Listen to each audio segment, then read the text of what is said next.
Hello everyone, welcome to this YouTube channel. तो आज हम लोग यहाँ पर बीएड सेमेस्टर 1 पेपर 1 जो कि है चाइल्डहुड एंड ग्रोइंग अप, और ये क्वेश्चन पेपर 2022 का है।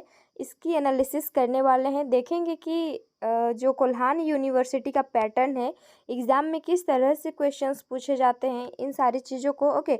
और इससे पहले मैं 2020 और 2021 का क्वेश्चन पेपर को अपलोड कर दी हूँ, पेपर 1 का, जो कि चाइल्डहुड एंड ग्रोइंग अप है।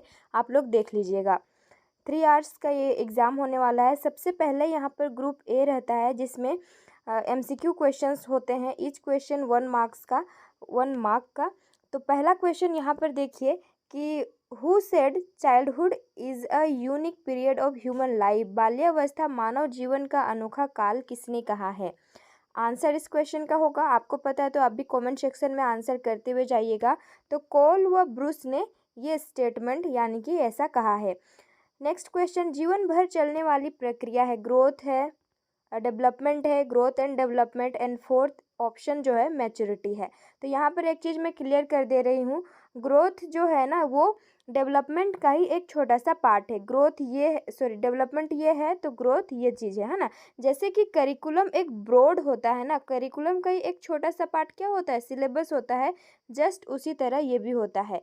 तो ग्रोथ एक समय तक जा कर के ये जब हमें मैच्योरिटी प्राप्त हो जाती है तो ये क्या हो जाती है, यहाँ पर रुक जाती है, यानी कि ग्रोथ ये निश्चित है। लेकिन जीवन पर्यंत, जीवन भर चलने वाली प्रक्रिया जो है ना, ये डेवलपमेंट है। और डेवलपमेंट जो है ना, ये वॉर्म टू टॉम चलने वाली प्रक्रिया है। गर्भ से लेकर के ये कब्र तक चलने वाली क्या है, प्रोसेस है। ओके, आई होप क्लियर हो गया होगा। आगे देखते हैं और हम लोग जल्दी इसको एनालिसिस कर लेते हैं, क्योंकि एग्ज़ाम का डेट जो है वो आने ही वाला है। 1 मंथ के अंदर में एग्ज़ाम हो जाएगी, तो इसीलिए देखते हैं। और अलग अलग पेपर के भी मैं आपको क्वेश्चन यहाँ पर अपलोड कर दूँगी। नेक्स्ट यहाँ पर क्वेश्चन है, socialization is a days process. ये कैसा प्रोसेस है? ये साइकोलॉजिकल प्रोसेस है, या फिर सोशियोलॉजिकल प्रोसेस है, फिजिकल प्रोसेस, या फिर सोशियो साइकोलॉजिकल प्रोसेस है? जब सोशलाइजेशन है तो सोशलाइजेशन क्या होता है, समाज में, समाज की सारी चीज़ों को हम क्या करते हैं, सीखते हैं। यानी कि जो बच्चा होता है वो क्या होता है, सोशलाइज्ड होता है। आंसर क्या होगा यहाँ पर, तो सोशियो साइकोलॉजिकल प्रोसेस है। ऑप्शन यहाँ पर फोर्थ राइट आंसर होगा। नेक्स्ट है, सामाजिक वर्ग के लिए मूल कसौटी क्या है? ऑक्यूपेशन है, यानी कि what is the basic criteria of social class. Occupation है, स्टेटस है, रिलीजन है, उसके बाद लोकेशन ऑफ रेसिडेंस। तो आंसर क्या होगा, ऑप्शन फोर्थ होगा। नेक्स्ट है, जिस विकास का क्रम सिर से पैर की दिशा में होता है उसे क्या कहा जाता है? प्रोक्सिमोडिस्टल कहा जाता है, सेफालोकोडल यहाँ पर सीक्वेंस, हाँ प्रोक्सिमोडिस्टल सीक्वेंस है, और सेफालोकोडल सीक्वेंस है, और मैच्योरेशनल सीक्वेंस। नेक्स्ट है डेवलपमेंटल सीक्वेंस। तो यहाँ पर ध्यान दीजिएगा, क्वेश्चन में क्या पूछा है, विकास का जो डेवलपमेंट का जो सीक्वेंस है ना, ये कहाँ से हो रहा है, सिर से पैर की ओर हो रहा है, इस दिशा में हो रहा है। तो इसको ट्रिक से याद कर लीजिएगा, सिर से पैर बोला है ना, यहाँ पर सी से सेफालोकोडल सीक्वेंस हो जाएगा। और अगर यहाँ पर बोलता कि अंदर से बाहर की ओर विकास का जो क्रम है उसे क्या कहते हैं, तो उसे हम लोग प्रोक्सिमोडिस्टल सीक्वेंस कहते हैं। इसका राइट आंसर ऑप्शन सेकंड होगा। नेक्स्ट क्वेश्चन हिंदी में पढ़ते हैं। तो वह प्रक्रिया जिसमें व्यक्ति या समाज अपने संस्कृति को दूसरे वंशज में हस्तांतरित करता है वो क्या कहलाता है? सोशियो ट्रांसमिशन, सामाजिक संचरण, या फिर cultural transmission, socio culture transmission, या फिर कल्चरल यहाँ पर एसिमिलेशन है। क्वेश्चन क्या बोल रहा है कि वह प्रक्रिया, वह जो प्रोसेस है जिसमें व्यक्ति या जो समाज है वो अपने संस्कृति को दूसरे वंशज में हस्तांतरित कर रहा है। इंग्लिश में पढ़ेंगे तो क्लियर होगा। जो चीज़ आपको हिंदी में समझ में नहीं आता है ना, उसे थोड़ा सा आप इंग्लिश में ज़रूर से देखिएगा। The process by which the group of individual और society transmit their culture from one generation to another is called. तो ये क्या कहलाएगा? आंसर होगा इसका सोशियो कल्चरल ट्रांसमिशन, इसे हम कहेंगे। नेक्स्ट है, शिक्षा मनोविज्ञान का जनक किसे कहा जाता है? थॉर्नडाइक है, पेस्टालोजी है, हर्बर्ट है, और यहाँ पर फ्रोबेल है। आंसर क्या होगा? मुझे यहाँ पर कंफ्यूज है पेस्टालोजी और थॉर्नडाइक में।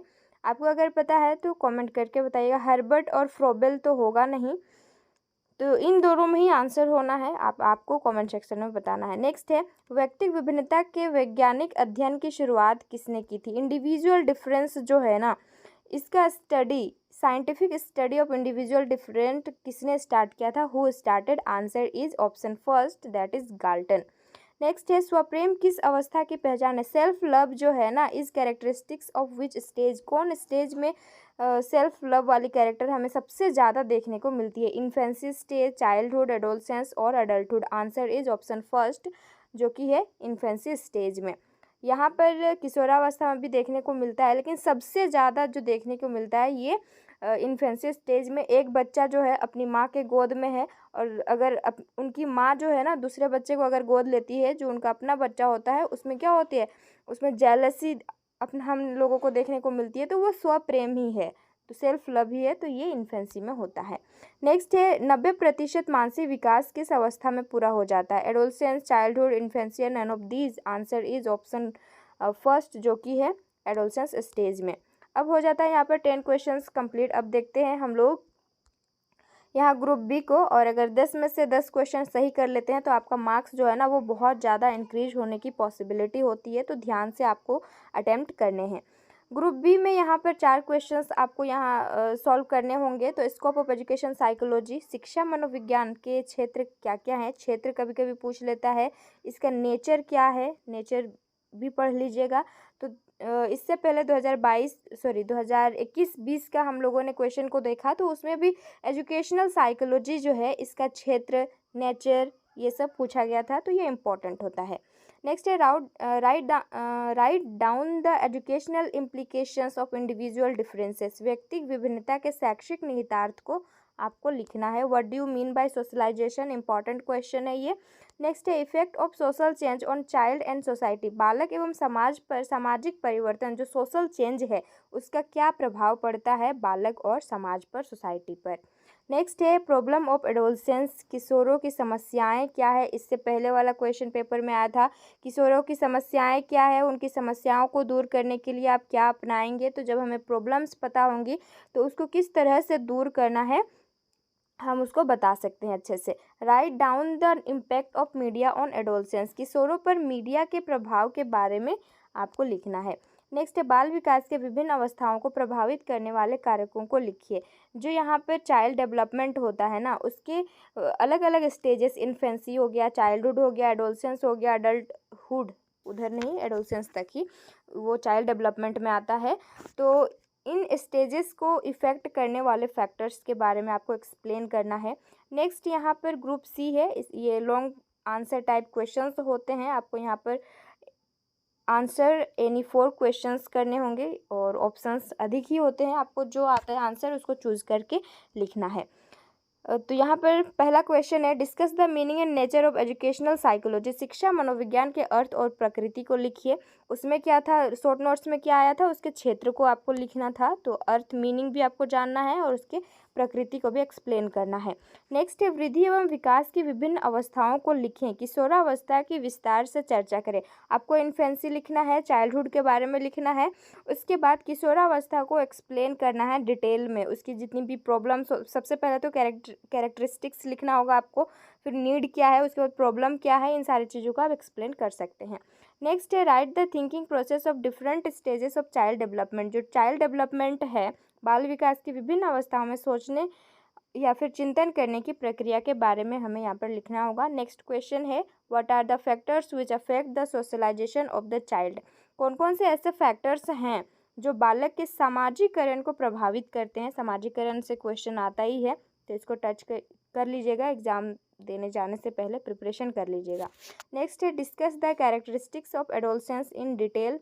तो ये आपको पढ़ना है। Next question, discuss the teachers role in solving the problem of adolescence.